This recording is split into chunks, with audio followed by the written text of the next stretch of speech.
साथियों, हमारे लिए अपने किसानों का हित सर्वोच्च प्राथमिकता है।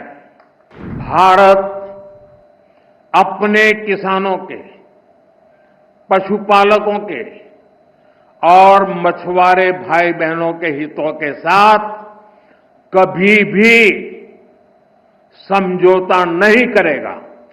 और मैं जानता हूं, व्यक्तिगत रूप से मुझे बहुत बड़ी कीमत चुकानी पड़ेगी, लेकिन मैं इसके लिए तैयार हूं। मेरे देश के किसानों के लिए, मेरे देश के मछुआरों के लिए, मेरे देश के पशुपालकों के लिए आज भारत तैयार है।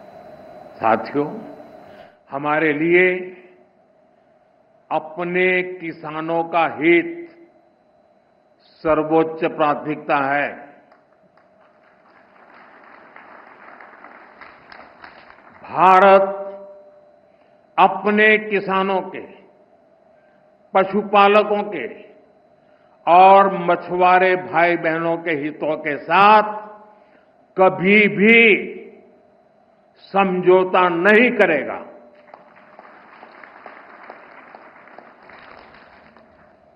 और मैं जानता हूं, व्यक्तिगत रूप से मुझे बहुत बड़ी कीमत चुकानी पड़ेगी, लेकिन मैं इसके लिए तैयार हूं। मेरे देश के किसानों के लिए, मेरे देश के मछुआरों के लिए, मेरे देश के पशुपालकों के लिए आज भारत तैयार है।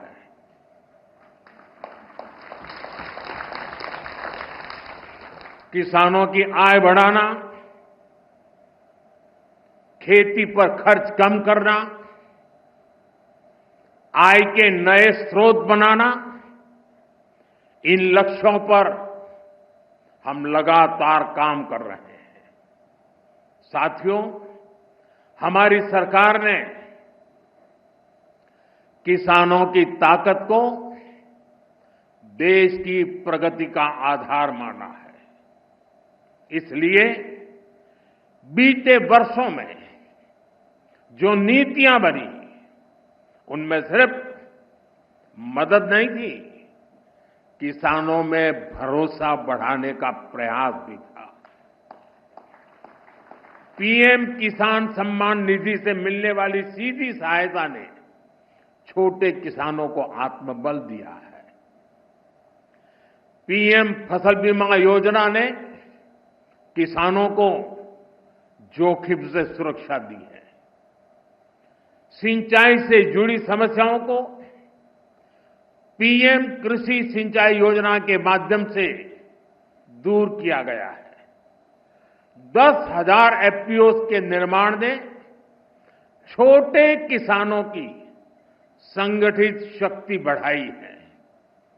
कोऑपरेटिव्स और सेल्फ हेल्प ग्रुप्स को आर्थिक मदद ने ग्रामीण अर्थव्यवस्था को नई गति दी है। ई-नाम की वजह से किसानों को अपनी उपज बेचने की आसानी हुई है।